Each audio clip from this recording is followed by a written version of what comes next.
However, despite the worrisome state of the EPF, calls to allow for more withdrawals are growing louder.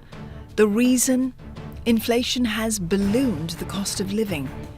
From 2.5% in 2021, the inflation rate increased to 3.3% last year, then to 3.7% in January this year.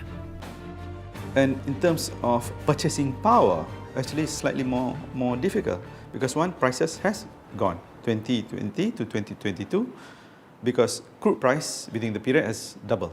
Gas price increased by about 6 times. Grain prices also has increased. Now, struggling Malaysians want the authorities to help.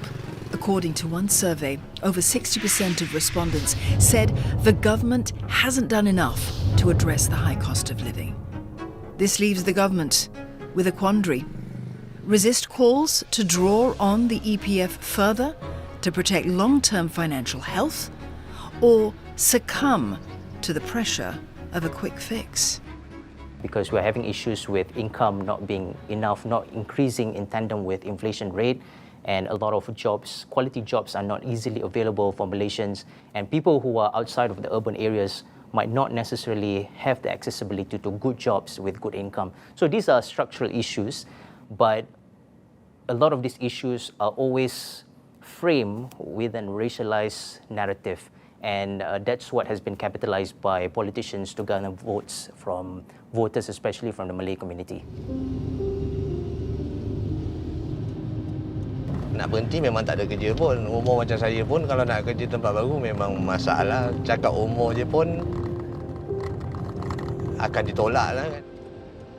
With more than $12,000 still in his account, Nur Azlan had hoped his stunt would spur the government to allow for another round of withdrawals. Pasal benda yang kita dah ambil sebanyak 3 kali ni pun dapat menutup apa yang ada, bukan keseluruhan. Jadi untuk yang last ni saya mohon untuk ada sikit lagi hutang saya yang lapuk, saya nak tutup dan kemudian saya boleh bina step balik kehidupan untuk anak-anak saya. The government has fended off calls to release EPF funds, but the episode has raised some important questions.